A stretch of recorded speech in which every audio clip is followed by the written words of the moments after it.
네, YTN 라디오 생생경제 2부로 이어가겠습니다. 앞서서 문을 열면서 예고를 했던 것처럼요. 일론 머스크와 인공지능에 대한 이야기 해보도록 하겠습니다.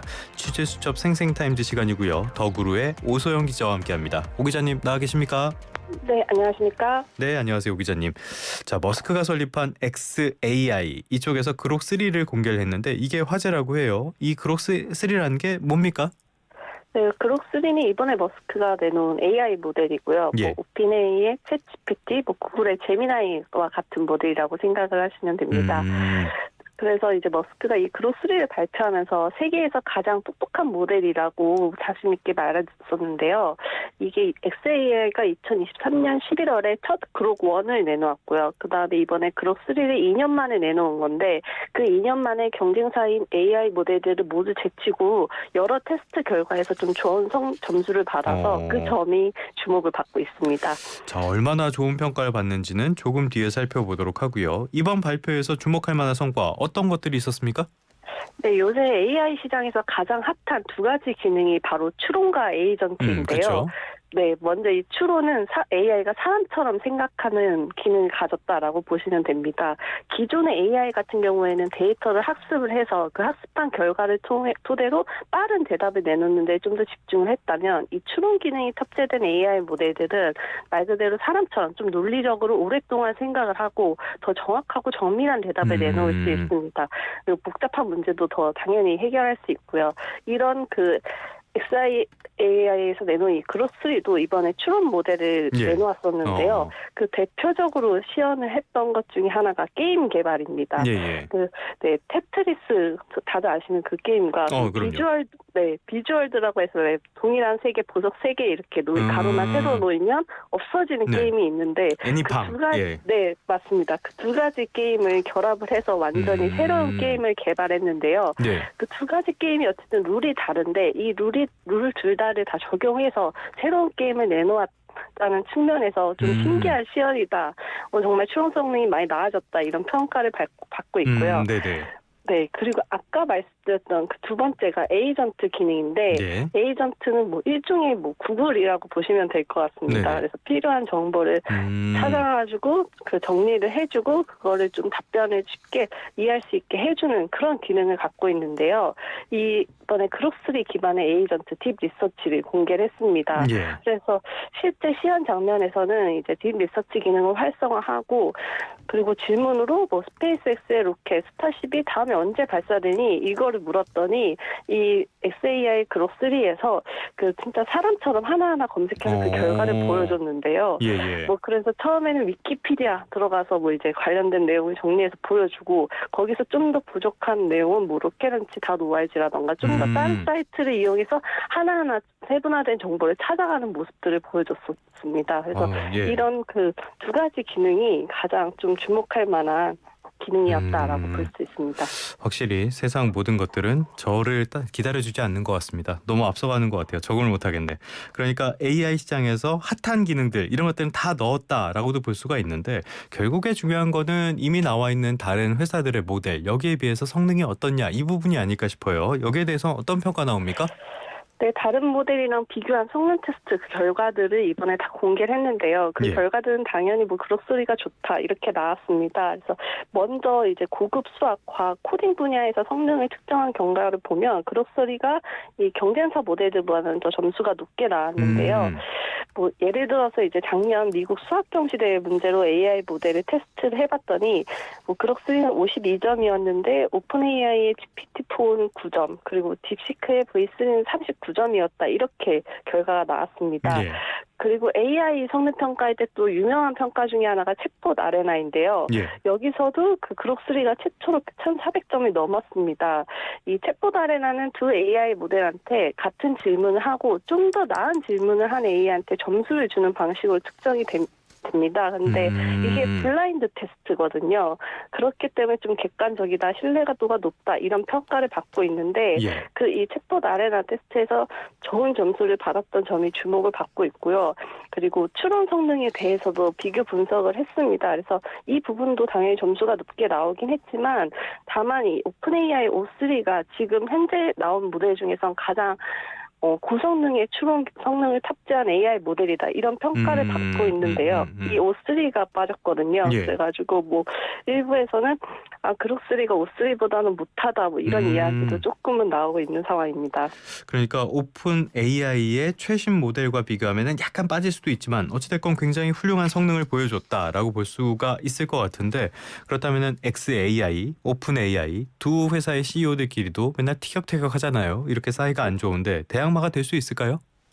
네, 그록3가 지금 내보낸 게 이제 베타 버전이 나왔기 때문에 결국은 이게 미양성 버전이거든요. 그래서 음성인식이라든가 여러 기능이 탑재가 아직은 안 돼 있어서 그 완성된 버전을 좀 더 봐야 정확한 평가를 할 수 있을 것 같고요. 예. 근데 다만 이번 발표를 시장에서 좀 놀랍게 생각하는 부분은 이 개발 속도입니다.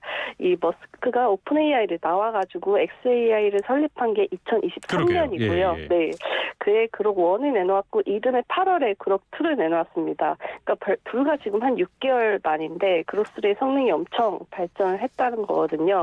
또 뭐 과거에 그록 2는 여러 가지 뭐 논란이 있었습니다. 그래서 뭐 가짜 이미지를 생성한다던가 뭐 저작권이 있는 그랬죠. 이미지를 가져온다거나 예. 네, 이런 논란도 있었고 음성 인식 기능도 당연히 없었는데 그런 것들을 좀 많이 개선을 했다라고 볼 수 있고요. 이 반면에 오픈AI 같은 경우는 2023년 3월에 ChatGPT-4를 내놓았습니다. 그래서 지금 뭐 작년 말에는 ChatGPT-5가 나온다 이런 이야기도 있었는데 지금 계속 지연이 되고 있고요. 뭐 그 이후로 이제 작년에 월스트리트저널에서 보도한 걸 보면은 이 양질의 학습 데이터를 확보하지 못해서 성능을 향상시키지 못하고 있다. 기대만 못하다 이런 이야기가 나오고 있거든요. 그래서 예. 오픈 AI보다도 빠른 속도로 지금 성능 개선을 이뤄내고 있는 거 아니냐 이런 점에서는 좀 주목할 필요가 있습니다. 그렇다면 결국에는 굉장히 빠르게 지금 성장을 하고 있다는 뜻인데 최근에 관심을 받았던 중국의 딥시크도 그렇고요. 이쪽이 어떻게 이렇게 짧은 시간 안에 경쟁사들을 따라잡을 수 있었던 겁니까? 네, 머스크가 이번에 발표에서 강조한 부분은 이 상당히 많은 GPU를 들여서 학습했다 이 부분입니다. 예. 그래서 XAI 같은 경우는 이제 테네시주의 한 가전 제품 공장을 AI 데이터 센터로 완전히 탈바꿈을 했고요. 예. 그래서 122일 만에 GPU 10만 개 그리고 92일을 더 들여가지고 10만 개 총 20만 개 이상의 GPU를 썼다 이렇게 이야기를 하고 있습니다. 이렇게 물량이 있어요? 예. 싹 끌어모았나 보네. 네, 예. 이게 좀 진짜 많은 양인데 메타가 이제 작년에 엔비디아한테서 구매한 GPU 수량이 22만 개 정도입니다. 그러니까 빅테크 기업들이 한 해에 사는 게 20만 대 안팎으로 오가고 있는데 그 XAI는 이 많은 물량을 구매를 해서 뭐 한 200일 되는 시간 만에 그 데이터 센터로 설치를 했다라는 뜻이거든요. 예. 근데 이렇게 GPU가 많게 되면 뭐 비용도 비용이지만 전력 소모량도 당연히 그렇죠. 많이 들고요. 예. 그리고 열 관리 문제도 굉장히 까다롭습니다. 근데 이런 장애물들을 다 뛰어넘고 AI 모델을 학습시킬 수 있다. 이거를 지금 XAI는 보여줬고요. 그리고 이런 노하우를 통해서 뭐 다음 AI 모델에서는 이제 100만 개 활용하겠다고 이렇게까지 이야기를 했거든요. 그래서 이런 상당한 많은 GPU를 들어서 훈련을 했기 때문에 더 빨리 좀 좋은 성능의 AI 모델을 내놓을 수 있었습니다. 예. 그리고 두 번째로 이제 좀 주목할 부분이 바로 데이터인데요. 이 머스크가 가진 회사들 중에 뭐 텍슬라 이런 회사들이 있고 여기서 당연히 뭐 문자부터 시작해가지고 뭐 문서 그리고 영상 그리고 촬영 데이터까지 다양한 데이터들을 확보할 수 있습니다. 그러니까 앞으로 AI 모델을 진화시키는데 이 데이터 확보 문제가 오픈 AI에서 보듯이 되게 중요할 텐데 예. 이 데이터 확보 측면에서도 그 머스크는 좀 유리한 부분이 있어서 이런 부분들이 지금의 그록3를 만들지 않았나라고 보여집니다. 뭐 인공지능 구현에 있어서 가장 중요한 건 역시 빅데이터라고 할 수 있으니까요. 다양한 데이터 정말 중요하게 작용합니다. 자, 이렇게 방대한 데이터 GPU로 학습 속도를 높인다면 개발 기간을 조금 더 단축할 수 있다라는 생각도 들 것 같은데요. 조금 더 근본적으로 봤을 때요. 일론 머스크는 많은 사업도 하고 있고요. 최근에는 뭐 사업가보다는 정치인 같은 모습도 많이 보여주고 있고요. 그럼에도 불구하고 왜 이렇게 AI의 진심인가 이 부분 한번 살펴봐야 될 것 같아요. 궁극적으로 원하는 게 뭘까요? 머스크의 기본 사업 전략이 수직 계열화입니다. 예. 그 AI도 마찬가지 측면에서 생각을 해볼 수 있을 것 같은데요. 지금 머스크는 테슬라 통해서 전기차를 만들면서 배터리도 만들고 있고요. 그 기가팩터리라는 공장에 투입하는 로봇도 직접 만들고 있습니다. 그래서 예. 휴머노이드 로봇 옵티미스 1000대를 이번에 연말까지 팩토리에 배치를 하겠다 이런 발표까지도 했는데요. 결국은 AI 사업도 수직가열화의 전략에서 살펴볼 수 있습니다. 그래서 이 AI 모델을 발전시킨다면 머스크가 지금 하고 있는 우주, 뭐 로봇 이런 자율주행과 같은 첨단 산업에서 충분히 시너지를 낼 수 있을 것으로 보이고요. 그래서 뭐 사람처럼 똑똑한 AI, 사람보다 더 똑똑한 AI를 만들겠다 이런 이야기를 머스크가 했는데 단순히 그걸 넘어서서 그런 AI를 활용해서 첨단 산업 분야에서 자기네들이 앞서가는 모습을 그리고 싶다. 이런 청사진으로 해석을 할 수가 있습니다. 굉장히 큰 그림을 보고 있는 것 같습니다. 아무리 뭐 인격적인 측면에서 비판이 많다 그래도 다른 사람은 다른 사람이에요. 아무튼 간에 머스크가 그록3를 공개하면서 스타쉽 우주선에 그록3를 탑재할 것이다 라는 말도 하면서 관심을 모았는데 이건 무슨 말입니까? 네, 2년 이내에 스타쉽에 그룹을 탑재할 수 있다. 머스크가 이렇게 좀 발표를 했는데요. 예. 지금 올해 초까지 스타쉽을 7차례 비행을 시행을 했습니다. 근데 뭐 7차 시험에서는 실패로 끝나긴 했지만 스타쉽에 대한 그런 머스크의 열망은 여전히 되게 대단한 상태이고요. 어떻게 시너지를 낼까 이 부분에 대해서는 구체적으로 그림을 보여주지는 않았습니다. 근데 좀 많은 상상을 해보면 이제 스타쉽이 올라가서 그때 AI가 탑재되어 있으면 거기서 모은 그런 방대한 우주 데이터들을 처리하고 지구로 보내는데도 AI를 활용할 수 있고요.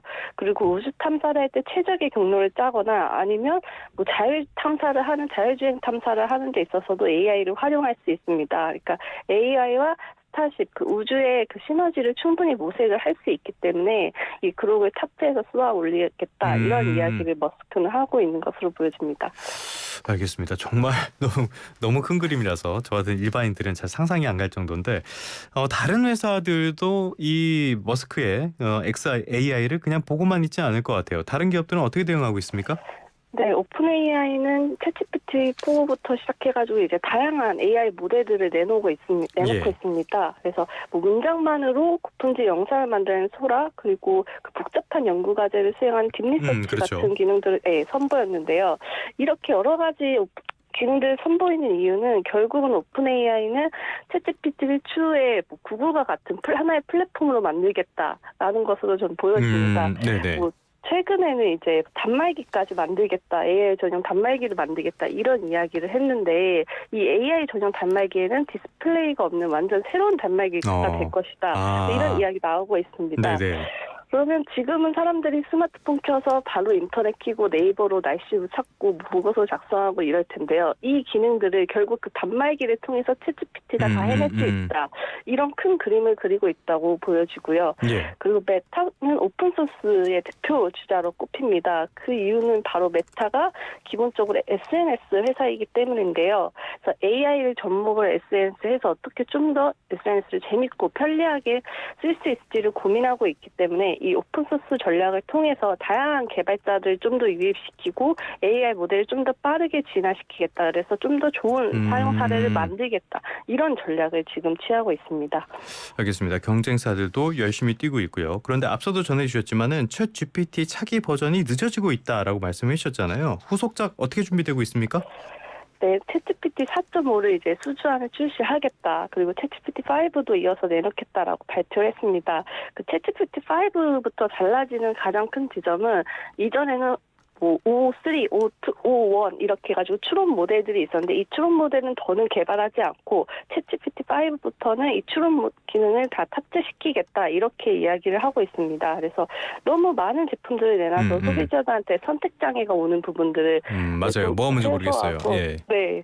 그리고 AI 모델도 좀 더 향상된 모델을 내놓겠다 이렇게 이야기를 하고 있고요. 그리고 기존의 오픈 AI는 폐쇄적인 좀 전략을 펼쳤습니다. 우리 AI 개발 안 공개 기술 안 공개 이런 전략이었다면 이제는 메타처럼 오픈소스화하는 부분을 고민을 하고 있습니다. 이 XAI 같은 경우도 그로스트를 오픈소스화하겠다 이런 발표를 했기 때문에 오픈AI 입장에서도 어쨌든 경쟁사들이 그런 방향으로 간다면 결국은 오픈소스로 트이지 않을까 이런 이야기가 나오고 있습니다. 알겠습니다. 전 세계에서 인공지능 열풍으로 끝나는 게 아니라 굉장히 경쟁도 치열해지는 것 같습니다. 우리도 이런 분위기에 빨리 올라타야 될 텐데 참 아쉬운 생각이 많이 드는 시점입니다. 지금까지 더구로의 오소영 기자와 함께 인공지능에 대한 이야기 나눠봤습니다. 오늘 말씀 고맙습니다. 네, 감사합니다.